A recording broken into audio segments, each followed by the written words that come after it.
திரள் நிதி. நாம் தமிழர் கட்சி மட்டும்தான் இந்த திரள் நிதி வாங்குதுன்னு கேட்டிங்கன்னா ஆமாம். ஏன்னா இந்த திரள் நிதியின் பேர் வச்சதே நாம் தமிழர் கட்சி தான்.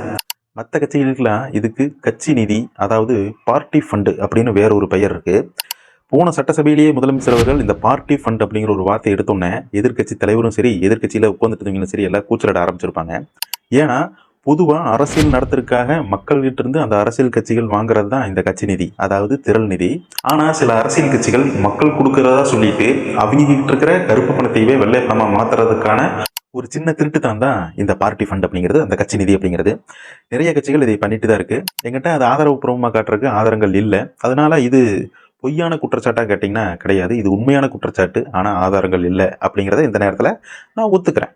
ஆனால் நிறைய பேர் ஆதாரங்கள் இருந்தும் இது பொய், இது நான் சொல்கிறதா உண்மை அப்படின்னு சொல்லிட்டு வாயில் சவடால் விட்டுருப்பாங்க.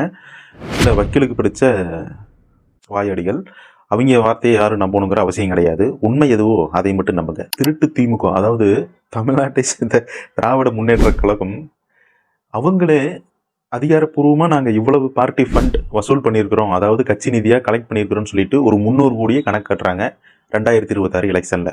ஆனால் இந்த தாவேகாவும் சரி, அதிமுகவும் சரி, மற்ற நாம் தமிழர் கட்சி போக மற்ற இதர கட்சிகளும் சரி, எதுவுமே கணக்கு காட்டல எங்களுக்கு இவ்வளோ பணம் வசூலாக இருக்குதுன்ட்டு.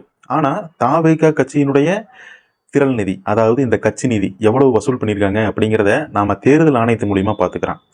பிள்ளையார் சொல்லி போட்டு நம்ம முதலமைச்சர் விஜய் அவர்களே அவங்க கட்சிக்கு உண்டான நிதியை ஆரம்பிச்சு வச்சிருக்காரு, கிட்டத்தட்ட 6 கோடிக்கு மேல. இதுக்கப்புறம் இவங்க வாங்கின திரள் நிதி, அதாவது கட்சி நிதியை நான் சொல்றதை விட எங்க அண்ணன் சொல்லுவாரு, அதை கேளுங்க, கொஞ்சம் நல்லா இருக்கும். அண்ணா சொல்லுங்கண்ணே. ஏபி என்டர்பிரைசஸ் 10 லட்சம் ரூபாய், அலமா தமிழ்நாடு வேலூர் 2 லட்சம் ரூபாய், அமலன் சன்ராஜ் பிரபாகரன் 3 லட்சம் ரூபாய், பிரேம் அலெக்ஸ் லாரன்ஸ் 15 லட்சம் ரூபாய், சதீஷ்குமார் 25,000 ரூபாய், எஸ்எல்டி ட்ரேடர்ஸ் ராசிபுரம் 2 லட்சம் ரூபாய், செல்வம் டாப்ஸ் 2 லட்சம் ரூபாய், ராஜு பூபதி காரைக்குடி 50,000 ரூபாய், அப்புறம் வாலிதாசன் 50,000 ரூபாய், பிருந்திகா 50,000 ரூபாய், யுவராஜ் ராஜா 1 லட்சம் ரூபாய், சிவசக்தி டிம்பர் 2 லட்சம் ரூபாய், ராஜு பூபதி காரைக்குடி 15 லட்சம் ரூபாய். இது எல்லாமே அபிஷியலா தேர்தல் ஆணையத்துல தாவேகா வாங்கிய திரள் நிதி. இதுக்கு அந்த அணில் கூட என்ன சொல்லுது? அமைச்சர் வன்னியரசு அவர்கள் கடன் வாங்குறது தப்பு கிடையாது, திரள் நிதி வாங்குறது தான் தப்பு அப்படிங்கிற மாதிரி ஒரு வார்த்தையை ஒரு பத்திரிகையாளர் சந்திப்பில் சொல்லியிருப்பாரு. கடந்த சில வருடங்களுக்கு முன்னால் விடுதலை சிறுத்தை கட்சி மேடையிலேயே வச்சு இவ்வளவு மக்களுக்கு முன்னாடி எவ்வளவு திரள் நிதி வசூல் பண்ணியிருக்காங்க அப்படிங்கிறத நீங்களே கொஞ்சம் பாருங்க. மலைச்சாமி ரூபாய் 1 லட்சம். திரள் நிதி வாங்குறது தப்பு கிடையாது, திருட்டு நிதி வாங்குறது தான் தப்பு. அந்த திரள் நிதியிலிருந்து டீக்கு கூட நாங்கள் காசு எடுத்து குடிச்சது கிடையாது அப்படின்னு சொல்லிட்டு நாம் தமிழர் கட்சியினுடைய ஒருங்கிணைப்பாளர் சீமான் அவர்கள் மேலேயே வெளிப்படையாக சொல்கிறாரு.